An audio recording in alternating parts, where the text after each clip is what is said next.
Leaked Shimano shifters that no one else is talking about, adjustable headset spacers, and some new alt cranks. A ton of really interesting stuff in this episode of the new hotness, where we're still on Instagram, so you don't have to be. This episode is brought to you by Cycle Limited because new bike days shouldn't cost you a fortune.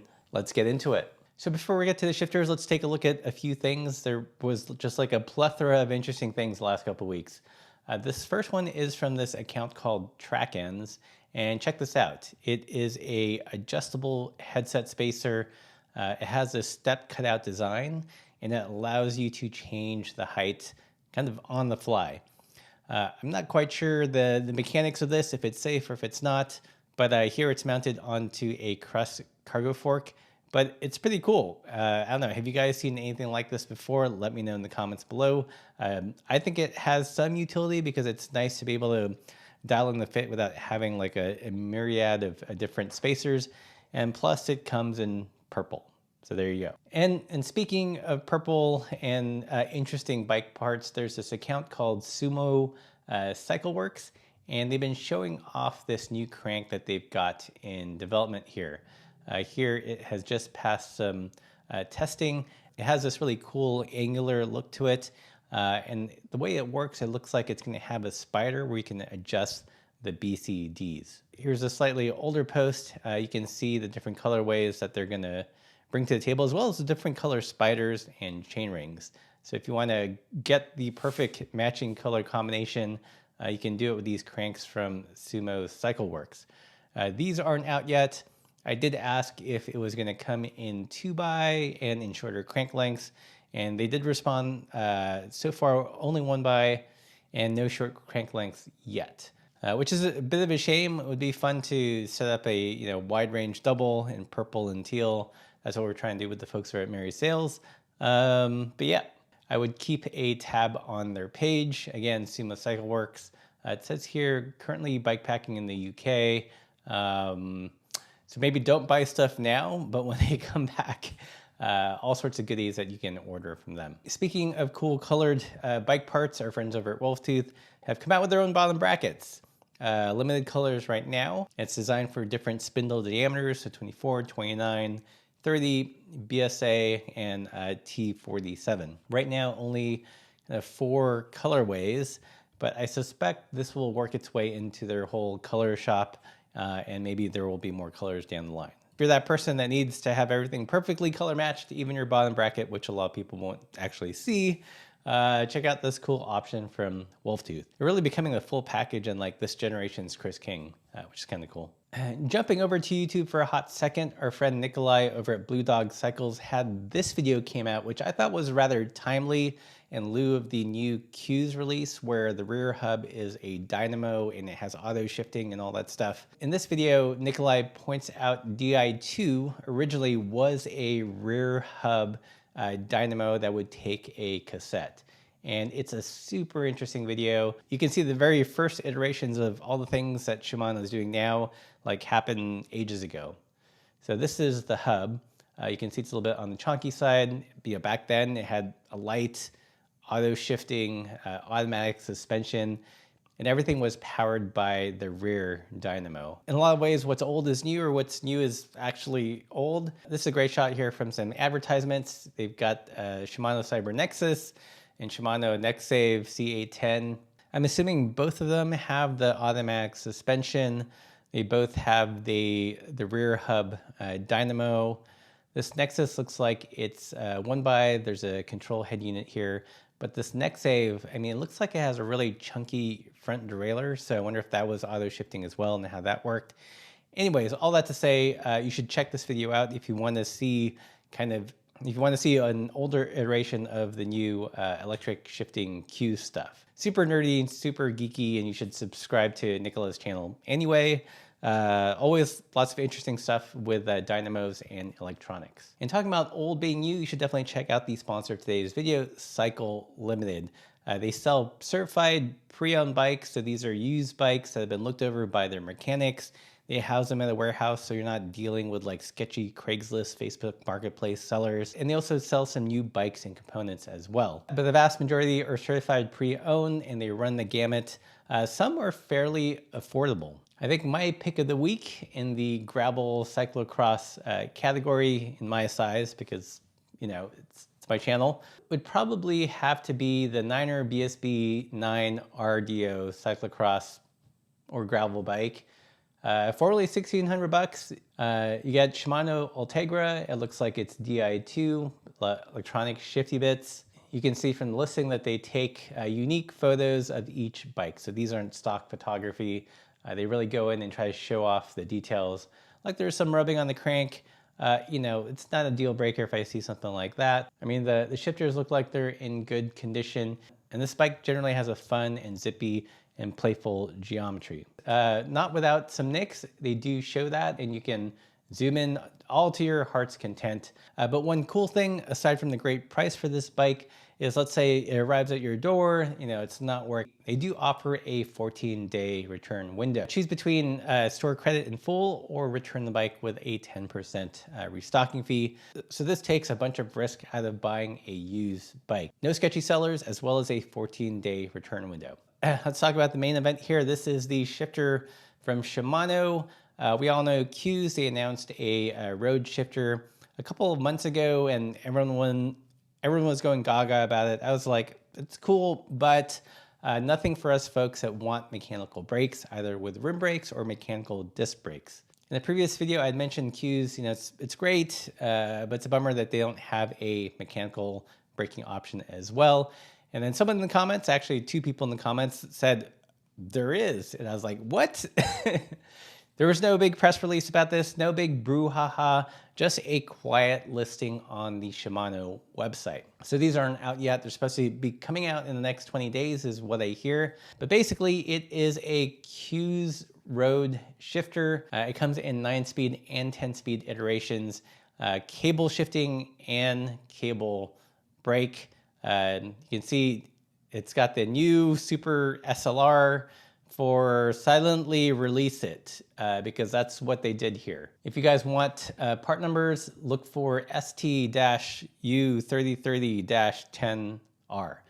I assume this 10R is for 10 right side, 3030 is the is like the level of the Q's, and ST is shifter. One nice thing also is they are coming out with the left side, so you can run a double. And the model number for that is STU3030-L. I've heard from some people that have played with the Q's hydraulic shifter that the front shifter doesn't work with the mountain bike Q's front derailleur, which is a bit of a bummer because it's got the perfect shape for subcompact doubles. And it's also a side swing design, so the cable just goes right through the front, no need to run it below the bottom bracket. I suspect that what they did was just took the internals of maybe like a Tiagra shifter and put it in the Q's and didn't bother to adjust the cable pull so it would work with those more mountain bike side swing style front derailleurs. So not perfect, but you know, mechanical brakes, mechanical shifting. I've slowly become a big fan of Q's, in particular because of their 80/20 rear derailleur. If you haven't seen it, it's a bit of a beast. You could literally run a super wide range double. So think 11 to 45 in the rear, and let's say 46/30 or 40/28 in the front. This would give you like 620% gear range, which would be by far the largest gear range out of any shifting system currently on the market. And I think would even outperform things like pinion, things like roll-off, old school triples. So I think that's the magic power of Q's, and for some reason, Shimano doesn't like to talk about it. Again, new SLR, super low-key release technology. Yeah, I'm going with that. Anyways, if any of you guys can get me a hold of these in advance, would love to feature them on the channel. I've tried so many times to get a hold of someone from Shimano with no luck. If you guys have an inside line and want me to talk about these shifters more on the channel, then send me a message on Instagram or email us through our website. A couple more super interesting finds. This one is from an account called Them Bikes, and it's this really strange dropper or adjustable seat post. It apparently was like a 90s mountain bike thing, but it moves fore and aft, so this gives you a climbing and descending position. And also, I don't know if you can see here, but it's got a really cool like ring-shaped lever. In this Instagram reel, he talks about how he bought the bike just for the seat post, and he sold the adjustable seat post thing and the shifter for a good amount of money. If you're into vintage mountain bike stuff, especially lots of esoteric things, then definitely check out them bikes. Another fun find is from Fish Ski Designs. He's got a real novel way to attach frame bags. This is 2 frame bags that I'll play the video here. Pulls out this, I don't know if it's metal or like a plastic piece, and that separates the top from the lower portion of the bag. It's pretty slick. I've seen, you know, Velcro used as well as ties of some sort, but this seems like a pretty quick and clever way to do it. Next thing I want to highlight is from the German channel Radelblanda. You can listen to it in English dubbing, which is a little bit strange, but you know, whatever. So here he talks about the trend of compact cargo bikes, which you guys know I'm a big fan of. And in this video, he buys the mother of them all, the City Hopper. This thing is wild. I believe it has a 12-inch front wheel and a 16-inch rear wheel. And he's pretty tall, so when he rides on it, it's kind of hilarious to watch. But this is such a cool bike. It's made from the brand Kettler, and they're known for aluminum frames. So this bike is actually aluminum, single speed, coaster brake, these giant like antler bars, one size fits all, but it has a ton of really interesting details. One of them is this front carrying area, which actually folds up, but super cool design. You can see it's integrated to the frame. So as you steer, it stays in place. Here's a close-up of it there. This thing is pretty clever, this big plastic piece, not just to put the big logo, but it's also kind of a lockable trunk.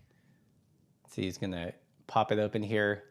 I think this is so cool. I'd love to see a modern iteration of this bike, hopefully with a little bit more cargo carrying capacity and bigger wheels and tires. But just to give you a sense of what you can stick in there, it's like a tiny glove box.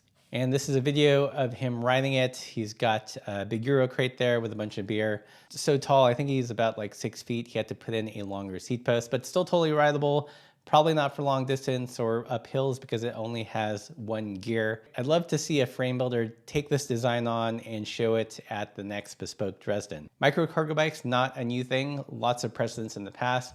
But it would be cool to see these older designs redone with modern components. Not unlike this bike. This is the Granite from Black Snow Cycles. Black Snow is the company that built the last mini cargo bike that I tested, and they build the mini velo for Sumo fabrications. One thing that's interesting is they did come out with a version of the Granite that has head tube mounting for the same front rack that's on the EDC Mark II that I'm riding. So probably not as compact as the City Hopper, but I think this one would be more useful. It could put bigger tires on it, use modern components, really load it up to go on tour and not have it affect steering too much because it is supported by the frame like a Brompton and not on the fork. Would love to try one of these out. This is like kind of a combination of all the things I'm really into right now. Mini velos, mini cargo bike, frame mounted racks. So pretty cool. All right, moving back to YouTube and a little bit of a signal boost to this channel, Barn Cycle Repairs. They popped up on my feed. And it's a good old fashioned bike mechanic fix random problems channel. What's cool about this video is he cuts open a Shimano bottom bracket, one of the kinds where you can't service the bearings, to see how it was designed. But in the process, he also shows you the more common kind of square taper bottom brackets and how you can actually rebuild them. He makes the argument that these are generally cheap enough that most people just replace them, but they are actually serviceable. In the video, he's got access to a hydraulic press that makes it a little bit easier to pop the bearings on and off. But in the end, he also shows you how to do it if you've got a vise and a hammer and some sockets. Here he is popping out the square taper spindle, releasing it from the bearings. Whack, whack, whack. And there you go. It's actually pretty cool. I'd always wondered how to service a square taper bottom bracket. Like a lot of people, I would just swap them out and put in a new one. But the bearings apparently are, you know, kind of universal, and as long as you have the right part number, you can service them. If you want to see more fixes on Bodge bikes, he's got this great video testing out all the cheap TP YouTubes on AliExpress, and definitely give Barn Cycle Repairs a subscribe. If you guys like this video, definitely subscribe. I've got a playlist of past episodes where we dig up really interesting things on the bike internet that the other channels won't talk about. And thanks again to Cycles Limited for sponsoring this episode. If you're in the market for a new to you bike and don't want to spend a ton of money, because used is the new in today's market, then definitely give them a visit. And as always, keep the supple side down.